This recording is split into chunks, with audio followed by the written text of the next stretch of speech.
नमस्कार. ऑथेंटिक डिशमध्ये तुम्हा सगळ्यांचं खूप खूप मनापासून स्वागत. तर वाळवण रेसिपींच्या सिरीजमध्ये आज आपण रेशनच्या तांदळाच्या पिठाची मस्त अशी खमंग खुसखुशीत कुरकुरीत चकली कशी बनवायची हे बघणार आहोत. ही चकली तुम्ही एकदाच बनवून ठेवली की वर्षभर मनात येईल तेव्हा केव्हाही तळून खाऊ शकता. बनवायला अतिशय सोपी आहे. अगदी पहिल्यांदा जरी तुम्ही ही चकली बनवत असाल तरी देखील सहज जमेल इतकी ही सोपी आहे. चला तर मग पटकन आजच्या रेसिपीला सुरुवात करूयात. तर रेशनच्या तांदळाची वाळवणाची चकली बनवण्यासाठी सगळ्यात आधी आपल्याला पीठ शिजवून घ्यायचं आहे. त्यासाठी मी गॅसवर जाड तळाची कढई ठेवलेली आहे. त्यामध्ये आपल्याला 3 कप पाणी घालायचं आहे आणि पाण्याला चांगलं गरम करून घ्यायचं आहे. तर हे बघा, पाण्याला उकळी आली, पाणी गरम झालेलं आहे. आता यातलं 1 कप पाणी आपण बाजूला काढून घेणार आहोत. या पाण्याचा वापर आपण पुढे गरज लागली तर करणार आहोत. तर बघा, 3 कप पाणी गरम करायला ठेवलेलं होतं, त्यातलं 1 कप पाणी आपण बाजूला काढून घेतलेलं आहे आणि कढईमध्ये 2 कप पाणी शिल्लक राहिलेलं आहे. आता यामध्ये आपल्याला चवीपुरतं मीठ घालायचं आहे. 1 चमचाभर आपल्याला यामध्ये तीळ घालायचे, 2 चिमूटभर पापडखार घालायचा आणि 1 चमचा इथे मी हिरव्या मिरचीची पेस्ट घातलेली आहे. तर आता हे व्यवस्थित मिक्स करून घ्यायचं. त्यानंतर आपल्याला गॅस बारीक करायचा आहे आणि आता या गरम केलेल्या पाण्यामध्ये आपल्याला 2 कप तांदळाचं पीठ घालायचं आहे. तर लक्षात ठेवा, 3 कप पाणी आपण गरम करायला ठेवलेलं होतं, त्यापैकी 1 कप पाणी आपण बाजूला काढून घेतलेलं आहे आणि 2 कप शिल्लक राहिलेलं जे पाणी आहे त्यामध्ये 2 कप तांदळाचं पीठ ऍड केलेलं आहे. आणि जे पाणी आपण बाजूला काढून ठेवलेलं होतं तर त्याची पुढे जाऊन गरज लागली तर आपण त्याचा वापर करणार आहोत.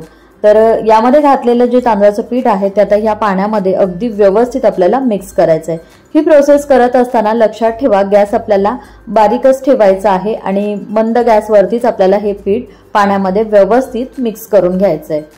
तर हे बघा, गरम पाण्यामध्ये मी तांदळाचं पीठ व्यवस्थित मिक्स करून घेतलंय, पण तरी देखील हे पीठ आणखीन कोरडंच वाटतंय, म्हणून मी यामध्ये आणखीन पाव कप पाणी ऍड करत आहे.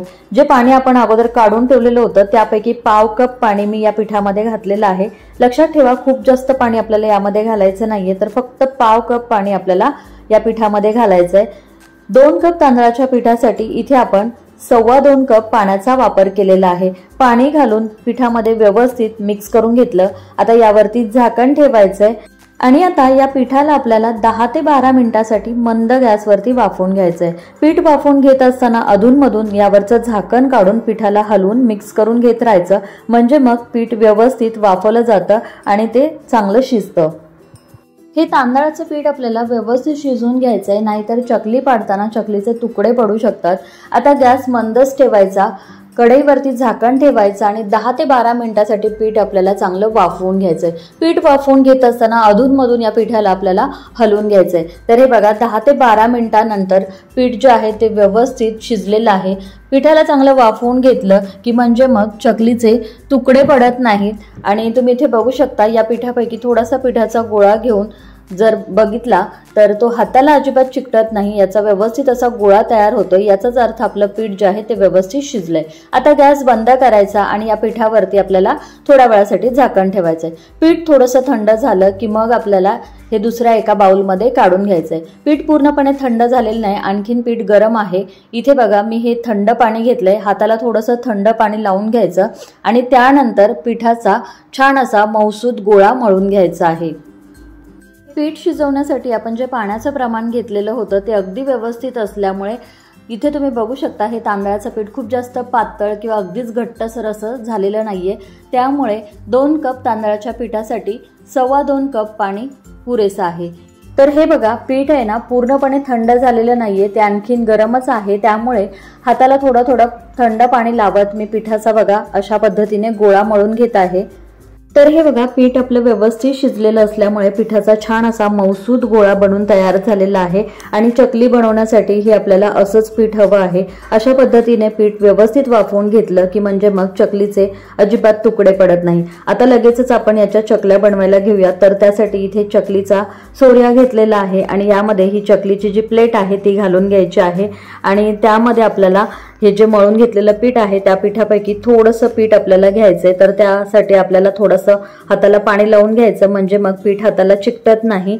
तर आता या पिठाचा मी असा उभा लांबट गोळा तयार करून घेतलेला आहे आणि हे पीठ आपल्याला साच्यामध्ये भरायचंय। तर साच्यामध्ये जितकं पीठ मावेल तितकं पीठ आपल्याला यामध्ये भरायचं आहे।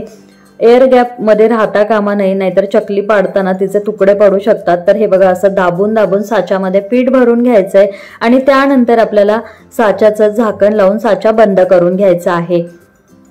तर शिल्लक राहिलेलं जे पीठ आहे ते आपल्याला अजिबात उघडं ठेवायचं नाहीये, यावरती आपल्याला झाकण ठेवायचंय, कारण हे जर का थंड झालं तर चकली पाडताना तिचे तुकडे पडू शकतात। त्यामुळे हे पीठ कोमटच राहायला हवं, म्हणून यावरती झाकण ठेवायचंय। आणि आता यानंतर इथे मी प्लास्टिक शीट अंथरलेली आहे, यावरती आपल्याला सगळ्या चकल्या तयार करून घ्यायच्या आहेत। चकलीचा जो सुरुवातीचा वेढा आहे तो थोडासा असा गोलाकार करून घ्यायचा आणि त्यानंतर त्या मागोमाग बाकीचे वेढे देखील असे गोलाकार घालून घ्यायचे। तर हे बघा मस्त अशी छान गोल गरगरीत आपली इथे चकली बनून तयार झालेली आहे। आता अशाच पद्धतीने आपण शिल्लक राहिलेल्या देखील चकल्या करून घेणार आहोत। तर बघा मस्त गोल गरगरीत आणि काटेरी अशा ह्या चकल्या आपल्या बनून तयार होत आहेत। पीठ व्यवस्थित शिजलेलं असल्यामुळे पिठाचे अजिबात तुकडे पडत नाहीयेत। तर ही वाळवणाची चकली बनवायला अतिशय सोपी आहे। मस्त गोल गरगरीत आणि काटेरी चकल्या आपल्या बनून तयार होत आहेत। चकलीचे अजिबात कुठेही तुकडे पडलेले दिसत नाहीयेत आणि या इथे बघा मी सगळ्या चकल्या तयार करून घेतलेल्या आहेत। या चकल्या आता मी 2 दिवस कडकडीत उन्हामध्ये चांगल्या वाळवून घेणार आहे। चला तर मग ही चकली 2 दिवस कडकडीत उन्हामध्ये मी वाळवून घेते आणि मग तुम्हाला दाखवते। तर हे बघा 2 ते 3 दिवस चकल्या मी कडकडीत उन्हामध्ये चांगल्या वाळवून घेतलेल्या आहेत। चकल्या उन्हामध्ये चांगल्या वाळवून घेतल्या की म्हणजे मग त्या वर्ष 2 वर्ष आरामात टिकतात। आणि त्याचबरोबर इथे आपण तेलाचा देखील वापर केलेला नाहीये, त्यामुळे ह्या चकल्या जास्त दिवस टिकण्यास मदत होते। आणि तुम्ही इथे बघू शकता ह्या चकल्या जर आपण एकदाच बनवून वर्षभर साठवून ठेवल्या की मनात येईल तेव्हा केव्हाही तळून खाता येऊ शकतात। तर या चकल्या आपल्या बनवून झाल्यात, सुकून घेतलेल्या आहेत। आता या चकल्या मी तुम्हाला तळून दाखवते। तर त्यासाठी इथे मी कढईमध्ये चांगलं तेल गरम करून घेतलेलं आहे। आता आपल्याला गॅस मध्यम करायचा आहे आणि मध्यम गॅसवरती चकल्या तळून घ्यायच्या आहेत। तर या चकल्या आतपर्यंत तळल्या जाव्यात याकरता तेल चांगलं गरम असावं। जर तेल व्यवस्थित गरम नसेल तर चकल्या वरवर तळल्या जातात आणि आतमध्ये मात्र तशाच कच्च्या राहतात। त्यामुळे तेल व्यवस्थित गरम करून घ्यायचं आणि त्यानंतर गॅस मध्यम करायचा आणि मध्यम गॅसवरती आपल्याला चकल्या तळून घ्यायच्या आहेत। तर तुम्ही इथे बघू शकता चकल्या तेलामध्ये घातल्यानंतर मस्त अशा फुललेल्या आहेत, पांढऱ्या शुभ्र झालेल्या आहेत। तर अशा ह्या रेशनच्या तांदळाच्या पिठाच्या चकल्या तुम्ही उन्हाळ्यामध्ये एकदाच बनवून वर्षभर मनात येईल तेव्हा केव्हाही तळून खाऊ शकता। खायला अतिशय खमंग आणि खुसखुशीत लागतात आणि बनवायला देखील त्या तितक्याच सोप्या आहेत।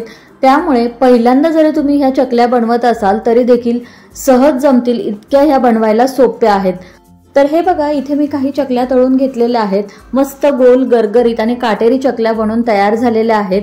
यातली एक चकली मी तुम्हाला तोडून दाखवते, म्हणजे तुमच्या लक्षात येईल की चकल्या किती मस्त कुरकुरीत आणि खुसखुशीत झालेल्या आहेत। तर तुम्ही देखील या तांदळाच्या पिठाच्या मस्त खमंग कुरकुरीत चकल्या नक्की करून बघा आणि तुम्हाला आजची माझी रेसिपी कशी वाटली हे कमेंट्स बॉक्समध्ये कमेंट करून सांगायला विसरू नका। व्हिडिओ आवडला असेल तर लाईक करा, शेअर करा। त्याचबरोबर अशाच नवनवीन रेसिपीज पाहण्यासाठी चॅनलला सबस्क्राईब करायला विसरू नका। पुन्हा भेटूया अशाच एका छानशा रेसिपी सोबत। तोपर्यंत धन्यवाद।